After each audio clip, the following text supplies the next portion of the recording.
Next entry 150 ವರ್ಷ ಗಾಂಧೀಜಿಯವರ celebration. 40 ರೂಮ್ನ digitalisation ಮಾಡಿದ್ದಾರೆ. ಅಲ್ಲಿ ಹೋಗಿ ನೀವು ಏನೇ ಪ್ರಶ್ನೆ ಕೇಳಿದ್ರು ಆಟೋಮೆಟಿಕ್ಕಾಗಿ ಅದೇ ನಿಮಗೆ ಆನ್ಸರ್ ಕೊಡುತ್ತೆ ಅಂತೆ. ಅದ್ರ ಬಗ್ಗೆ ನನಗೆ ಗೊತ್ತಿಲ್ಲ, ಅದನ್ನೇ ಹೋಗಿ ಈಗ ಚೆಕ್ ಮಾಡೋಣ. ಈ ಆಲ್ಫ್ರೆಡ್ ಹೈಸ್ಕೂಲ್ ಅಥವಾ ಕಾತ್ಯವಾರ ಹೈಸ್ಕೂಲ್ ಅಂತ ಇದ್ದಿದ್ದು, ಆಮೇಲೆ ಇದನ್ನು ಆಲ್ಫ್ರೆಡ್ ಹೈಸ್ಕೂಲ್ ಅಂತ ಹೆಸರು ಚೇಂಜ್ ಮಾಡಿದ್ದು. ಈಗ ಇದು ಸ್ಕೂಲಲ್ಲ, ಇದು ಗಾಂಧೀಜಿಯವರ ಮ್ಯೂಸಿಯಂ. ಒಟ್ಟು ಈ ಸ್ಕೂಲಲ್ಲಿ 40 ಕ್ಲಾಸ್ ರೂಮ್ಗಳಿತ್ತು. ಆ 40 ಕ್ಲಾಸ್ ರೂಮ್ಗಳಲ್ಲೂ ಈಗ ಡಿಜಿಟಲೈಸೇಷನ್ ಮಾಡಿದಾರಂತೆ. ಅದರಲ್ಲಿ ನೀವು ಏನೇ ಪ್ರಶ್ನೆ ಕೇಳಿದ್ರು ಗಾಂಧೀಜಿಯವರ ಬಗ್ಗೆ ನಿಮಗೆ ಅದರಿಂದ ಆನ್ಸರ್ ಸಿಗತ್ತೆ ಅಂತ ಹೇಳ್ತಾ ಇದ್ದಾರೆ. ಸದ್ಯಕ್ಕೆ ನಾನು ಎಂಟ್ರಿಗೆ ಆಗಿದ್ದೀನಿ ಆಲ್ರೆಡಿ ಒಳಗಡೆ.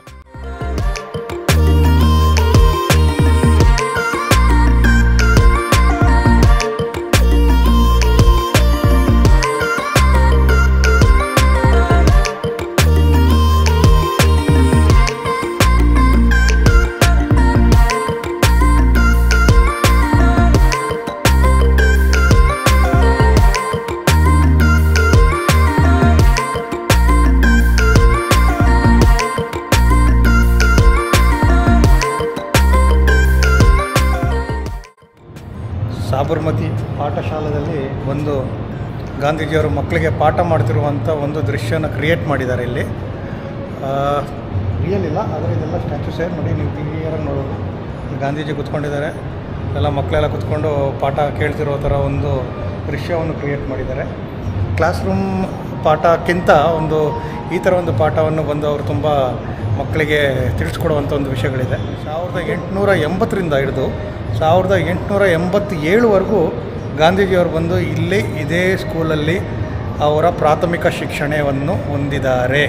87 ಆದಮೇಲೆ ಅವರು ಬೇರೆ ಕಡೆ ಇಲ್ಲಿಂದ ಶಿಫ್ಟ್ ಆಗಿದ್ದಾರೆ, ಅವರ ಒಂದು ಓದಲಿಕ್ಕೆ ಒಂದು ಸಲುವಾಗಿ. 2018 ಸೆಪ್ಟೆಂಬರ್ 30ನೇ ತಾರೀಕು ಬಂದು ಇದನ್ನು government of Gujarat tourism ministry ಬಂದು ಇದನ್ನು ಒಂದು ಕ್ಲಿಯರಾಗಿ ಮ್ಯೂಸಿಯಮ್ ಆಗಿ ಕನ್ವರ್ಟ್ ಮಾಡಿದೆ. ಒಟ್ಟು ನಾನು ಹೇಳಿರೋ ಪ್ರಕಾರ ನಿಮಗೆ ಮೊದಲು 40 ಅಂತ ಹೇಳಿದೆ, ಇಲ್ಲಿ 39 ಪಾಠಶಾಲೆಗಳಿದೆ ಅಂತೆ ಬೇರೆ ಬೇರೆ. ಮೊದಲು 18 ಬಂದು ಗ್ರೌಂಡ್ ಫ್ಲೋರಲ್ಲಿದೆ, ಅದಾದಮೇಲೆ ಮಿಕ್ಕಿದ್ದು ಫಸ್ಟ್ ಫ್ಲೋರಲ್ಲಿದೆ ಅಂತ ಹೇಳ್ತಿದ್ದಾರೆ. 7:30 ಸುಮಾರು ಸಂಜೆ 7:30-8 ಗಂಟೆಗೆ ಇಲ್ಲಿ ಲೇಸರ್ ಶೋನು ನಡೆಯಲಾಗುತ್ತೆ ಹೊರಗಡೆ. ಅದಕ್ಕೂ ನಾನು ಟಿಕೆಟ್ ತೊಗೊಂಡಿದ್ದೀನಿ, ಅದನ್ನು ನಿಮಗೆ ತೋರಿಸ್ಕೊಡ್ತೀನಿ. ಪಾಠಶಾಲಾದ ದೃಶ್ಯವನ್ನು ನಿಮಗೆ ತೋರಿಸ್ತಿದ್ದೀನಿ.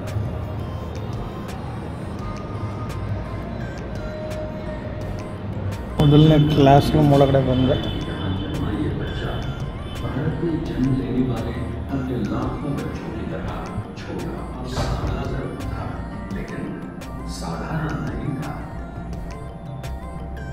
साधारण सा दिखने वाला ये बालक एक महान साम्राज्य के काम करने और अपने देश को बिना किसी शस्त्र के मुक्त करवाने की ताकत रखता था और अपना सारा जीवन देश के लिए न्यौछावर कर दिया.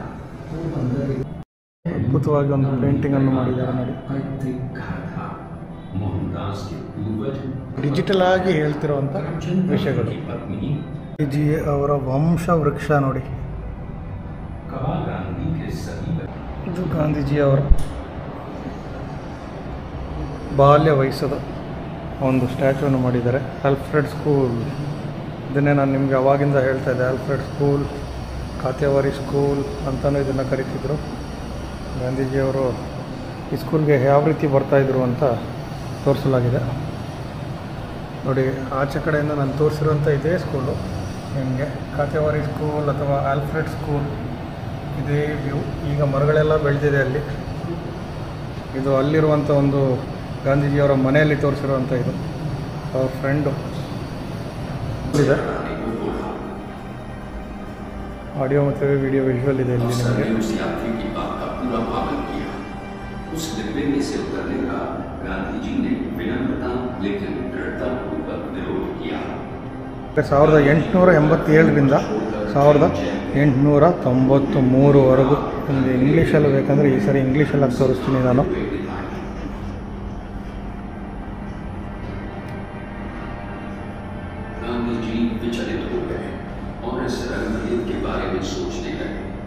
ಓಕೆ. 1887ರಲ್ಲಿ ಮೆಟ್ರಿಕ್ಯುಲೇಷನ್ ಪಾಸ್ ಮಾಡ್ತಾರೆ ಅಹಮದಾಬಾದಿಂದ. ಇಲ್ಲಿರುವಂಥ ಈ ಒಂದಿದು ಅದನ್ನು ಮುಟ್ಟಿದಂಗೆ ಸುಮ್ಮನೆ ಅದ್ರ ಮೇಲೆ ಕೈ ಇಟ್ಟರೆ ನೀವು ಗಾಂಧೀಜಿಯವ್ರಿಗೆ ಶ್ರದ್ಧಾಂಜಲಿ ಕೊಡೋಕ್ಕೆ ಅಂತ ಆಟೋಮೆಟಿಕ್ಕಾಗಿ ಡಿಜಿಟಲಾಗಿ ಹೂವು ಬಂದ್ಬಿಡುತ್ತೆ ನೋಡಿ. ಮತ್ತೆ ಕೈ ಇಡ್ತಾಯಿದ್ದೀನಿ ನಾನು. ಅವ್ರಿಗೆ ಶ್ರದ್ಧಾಂಜಲಿ ಕೊಡೋಕ್ಕೆ ಈ ಹೂವು ಬಂದ್ಬಿಡುತ್ತೆ, ಡಿಜಿಟಲಾಗೇ ಬರುತ್ತೆ ಇದನ್ನು ನೋಡಿ. ಇದ್ರ ಮೇಲೆ ಆಲ್ರೆಡಿ ಬರೆದಿದ್ದಾರೆ, ಕಟಿಂಗ್ಸ್ ಇದೆ, ಒಳಗಡೆ ಲೈಟ್ ಹಾಕಿದ್ದಾರೆ, ಹಿಂಗೆ ಸುತ್ತಾಡ್ತಿರುತ್ತೆ. ಈ ಕಡೆ ಗೋಡೆ ಮೇಲೆ ನಿಮಗೆ ಅದರ ರಿಫ್ಲೆಕ್ಷನ್ ಸಿಕ್ಕಿ ಅಲ್ಲಿ ಏನು ಬರೆದಿದೆ ಅಂತ ನಿಮಗೆ ಈ ಗೋಡೆ ಮೇಲೆ ನೀವು ಓದ್ಬೋದು ನೋಡಿ. ನೋಡ್ಬೋದು ಈ ಥರ ಒಂದು ಸ್ಟ್ಯಾಚ್ಯೂನ ಮಾಡಿದ್ದಾರೆ ಅಲ್ಲಿ ಮಾಡಿ, ಒಂದು ಲೈಟ್ ಫೋಕಸನ್ನು ಅಲ್ಲಿಂದ ನಿಮ್ಗೆ ಕೊಡ್ತಾ ಇದ್ದಾರೆ.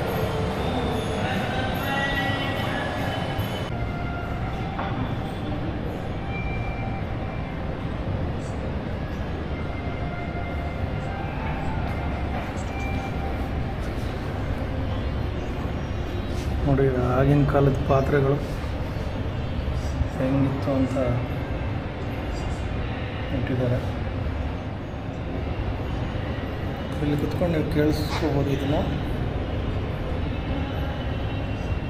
ಊಟ ಹೆಂಗೆ ತಿನ್ನಬೇಕು, ಊಟ ಯಾವ ಥರ ಪಾತ್ರೆಯಲ್ಲಿ ತಿನ್ನಬೇಕು ಅನ್ನೋ ಪೂರ್ತಿ ಒಂದು ಡೀಟೇಲ್ಸ್ ನಿಮಗೆ ಈ ಹೆಡ್ಫೋನ್ ಹಾಕ್ಕೊಂಡ್ರೆ ನಿಮ್ಗೆ ಅದರಲ್ಲೆಲ್ಲ ಕೇಳಿಸ್ತಾ ಇದೆ.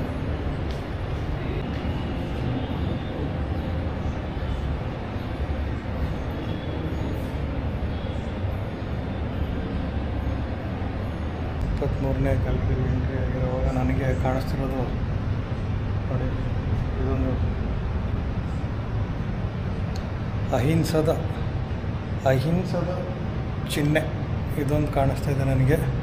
ಅದರ ಹಿಂದ್ಗಡೆನೇ ಈ ಕಡೆ ಗಾಂಧೀಜಿಯವರು ಒಂದು ಸ್ಟ್ಯಾಚ್ಯೂನ ಇಟ್ಟಿದ್ದಾರೆ, ಅದನ್ನು ನೋಡ್ಬೋದು.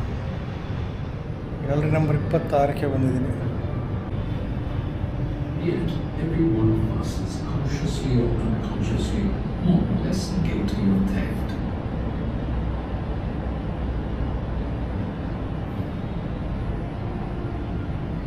One may steal not only what belongs to others as another's. He said, "If everybody lives by the sweat of his brow, the earth will become a paradise." These thoughts of Gandhi. ತುಂಬ ಅದ್ಭುತವಾಗಿದೆ. ನಾನು ಹಿಂದೆ ನೀವು ನೋಡ್ತಿದ್ದೀರ ಕುತ್ಕೊಂಡಿರುವಂಥ ಗಾಂಧೀಜಿಯ statue ಇದೆ, ತುಂಬ ದೊಡ್ಡದಾಗಿ ಮಾಡಿರುವಂಥ ಒಂದು ಸ್ಟ್ಯಾಚು. ಅವರು ಬಂದು ಧ್ಯಾನ ಮಾಡ್ತಿರುವಂಥ ಒಂದು ಸ್ಟ್ಯಾಚುವನ್ನು ಇಲ್ಲಿ ಮಾಡಿದ್ದಾರೆ. ಧಾರ್ಮಿಕವಾಗಿ ಮಾರ್ಗದರ್ಶನ ಮಾಡಲಿಕ್ಕೆ ಅಂತಲೇ ಒಬ್ಬ ವ್ಯಕ್ತಿ ಇದ್ದರು, ಅವ್ರ ಹೆಸರು ಶ್ರೀಮದ್ ರಾಮಚಂದ್ರ ಅಂತ. ಅವ್ರ ಬಗ್ಗೆ ಇಲ್ಲಿ ಡೀಟೇಲ್ಸನ್ನು ಕೊಟ್ಟಿದ್ದಾರೆ ನೋಡಿ. ಇವರೇ ಅವರು ಗಾಂಧೀಜಿಯನ್ನು ಒಂದು ಧಾರ್ಮಿಕ ದಾರಿಯಲ್ಲಿ ನಡೆಸಿರುವಂಥ ಒಂದು ವ್ಯಕ್ತಿ ಇವರು. ಇವ್ರನ್ನ ತುಂಬ ನಂಬಿದರು ಗಾಂಧೀಜಿಯವರು. ಹೇಳಿರೋ ಮಾತುಗಳಾಗಲಿ, ಇವರು ಕಲಿಸ್ಕೊಟ್ಟಿರುವಂಥ ವಿಷಯಗಳಾಗಲಿ ಅದನ್ನು ತುಂಬಾ ಫಾಲೋ ಮಾಡ್ತಾಯಿದ್ರು ಗಾಂಧಿಯವರು. ಎಕ್ಸ್ಪ್ಲೇನ್ ಕರೆಂಗೆ फिर लोगों को अभी बराबर है. अच्छा ನೋಡಿ, ಇಲ್ಲಿರುವಂಥ ಸ್ಟಾಫ್ ಇಲ್ಲಿರುವಂಥ ಸ್ಟಾಫ್ ಪ್ರಿಯಾಂಕಾ ಅಂತ. ಅವರು ಇದನ್ನೆಲ್ಲ ಎಕ್ಸ್ಪ್ಲೇನ್ ಮಾಡ್ತಾರೆ ಬರೋ ವಿಸಿಟರ್ಸ್ಗೆ. ಇದು ತುಂಬ ಇಂಪಾರ್ಟೆಂಟು. ಗಾಂಧೀಜಿಯವರ 3 ಕೋತಿಗಳನ್ನು ನೀವು ಕೇಳೇ ಇರಬೇಕು, ಓದೇ ಇರಬೇಕು, ನೋಡೇ ಇರಬೇಕು. ಅದ್ರ ಬಗ್ಗೆನೇ ಕೆಟ್ಟದನ್ನು ನೋಡಬಾರ್ದು, ಕೆಟ್ಟದನ್ನು ಕೇಳಬಾರದು, ಅದೇ ಥರ ಕೆಟ್ಟದನ್ನು ಮಾತಾಡಬಾರ್ದು ಅಂತ ಆ 3 ಕೋತಿಗಳೇ ಇಲ್ಲಿ ನಿಮಗೆ ಡಿಪಿಕ್ಷನ್ ಮಾಡ್ತಾಯಿದ್ದಾರೆ. ಆ 3 ಕೋತಿಯ ಒಂದು ಸ್ಟ್ಯಾಚುಗಳು ಇಟ್ಟಿದ್ದಾರೆ ಚಿಕ್ಕದಾಗಿ. ಅದರ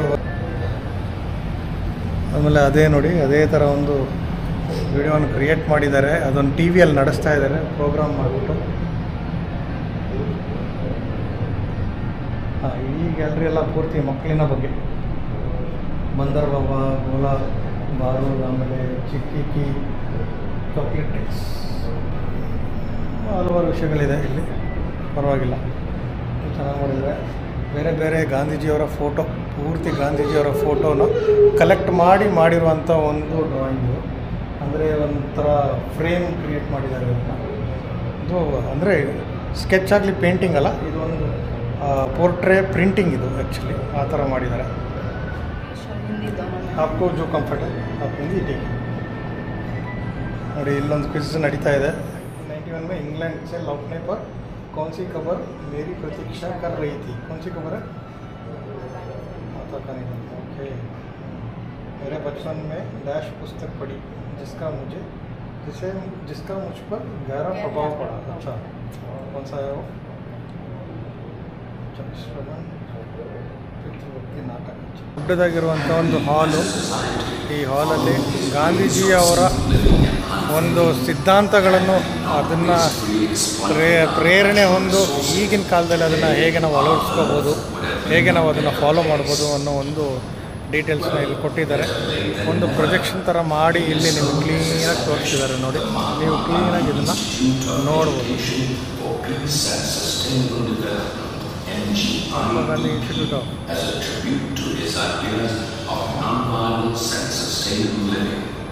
Mahatma Gandhi institute Mahatma Gandhi institute of peace and sustainable development ಅನ್ನೋ ಒಂದು ಇನ್ಸ್ಟಿಟ್ಯೂಟ್ಗಳನ್ನೇ ಓಪನ್ ಮಾಡಿದ್ದಾರೆ ನಮ್ಮ ದೇಶದಲ್ಲಿ. ಸೊ ಅವರ ಒಂದು ಸಿದ್ಧಾಂತಗಳು, ಅವರ ಒಂದು ಸಜೆಷನ್ಸ್, ಅವರ ಒಂದು ವೇ ಆಫ್ ಲಿವಿಂಗ್ ಅದನ್ನೆಲ್ಲ ಕನ್ಸಿಡರ್ ಮಾಡಿ ಹೇಗೆ ನಾವು ಈಗಿನ ಕಾಲದಲ್ಲಿ ನಡ್ಕೋಬೋದು ಅನ್ನೋ ಒಂದು ಡೀಟೇಲ್ಸನ್ನು ಈ ಒಂದು ಹಾಲಲ್ಲಿ ಕೊಟ್ಟಿದ್ದಾರೆ. ಇದೇ 39ನೇ ಗ್ಯಾಲರಿ. ನಾವು ಬಂದಿರುವಂಥ ಗಾಂಧೀಜಿ ಮ್ಯೂಸಿಯಮಲ್ಲಿ 39ನೇ ಗ್ಯಾಲರಿಯಲ್ಲಿರುವಂಥ ಇದು ವಿಶೇಷತೆ. ಕೊನೆಯ ಗ್ಯಾಲರಿ ಇಲ್ಲಿರುವಂಥ ಒಂದು ಮ್ಯೂಸಿಯಮ್ದು. ಇಲ್ಲಿ ಕುತ್ಕೊಂಡು ಎಲ್ಲರೂ ನೋಡುವಂಥ ಒಂದು ಸೀಟಿಂಗ್ ಕೆಪಾಸಿಟಿಯನ್ನು ಮಾಡಿದ್ದಾರೆ, ಕುತ್ಕೊಳ್ಳೋಕ್ಕೆ ವ್ಯವಸ್ಥೆ. ಕೆಲವೊಂದು ವಿಷಯಗಳು ನಾನು ನಿಮಗೆ ತಿಳಿಸ್ತಿರೋದಂದರೆ, ಇಲ್ಲಿ ಕ್ರೋನಾಲಜಿ ಪ್ರಕಾರ ಅವ್ರು ಏನೇನು ಮಾಡಿದ್ರು ಅಂತ ನಾನು ನಿಮ್ಗೆ ತಿಳ್ಸ್ಕೊಂಬಂದೆ. ಅದೇ ಥರ ಇಲ್ಲಿರುವಂಥ ಗ್ಯಾಲರಿಯಲ್ಲಿ ನಿಮಗೆ ಬೇಕಾಗಿರುವಂಥ ವಿಷಯಗಳು, ನಿಮಗೆ ಗಾಂಧೀಜಿಯವರ ಬಗ್ಗೆ ಎಲ್ಲ ಒಂದು ವಿಷಯಗಳು ಇಲ್ಲಿ ತಿಳ್ಕೊಬೇಕಂದ್ರೆ ಖಂಡಿತ ಒಂದ್ಸರಿ ಬರಲೇಬೇಕು. ನೀವು ಬಂದರೆ ನಿಮಗೆ ಗೊತ್ತಾಗತ್ತೆ ಇಲ್ಲಿ ಯಾವ ಥರ ಒಂದು ಗಾಂಧೀಜಿಯವರ ಬಗ್ಗೆ ಇನ್ಫಾರ್ಮೇಟಿವ್ ವಿಷಯಗಳು ಇಲ್ಲಿ ನಮಗೆ ತಿಳಿಸಿದ್ದಾರೆ ಅಂತಂದು. ಗುಜರಾತಿನ ರಾಜ್ಕೋಟ್ಗೆ ನೀವು ಅಕಸ್ಮಾತ್ ಬಂದರೆ ಖಂಡಿತ ಈ ಒಂದು ಮ್ಯೂಸಿಯಮ್ಗೆ ನೀವು ವಿಸಿಟ್ ಮಾಡಲೇಬೇಕು. ಯಾಕಂದರೆ ನಿಮಗೇನಾದರೂ ಗಾಂಧೀಜಿ ಬಗ್ಗೆ ತಿಳ್ಕೋಬೇಕು ಅನ್ನೋ ಆಸಕ್ತಿ ಇದ್ದರೆ ನೀವು ಈ ಜಾಗಕ್ಕೆ ಬನ್ನಿ ಒಂದ್ಸರಿ. ನೆಕ್ಸ್ಟ್ ನಿಮಗೆ ನಾನು ಇಲ್ಲಿಂದ ಬೇರೆ ಕಡೆ ಇರುವಂಥ ಒಂದು ಜಾಗವನ್ನು ಕರ್ಕೊಂಡು ಹೋಗ್ತೀನಿ. ಗಾಂಧೀಜಿಯವರ ಮ್ಯೂಸಿಯಂ ಎಪಿಸೋಡ್ ಇಲ್ಲಿಗೆ ನಿಮಗೆ ಮುಕ್ತಾಯಗೊಳ್ಳುತ್ತೆ. Thank you so much.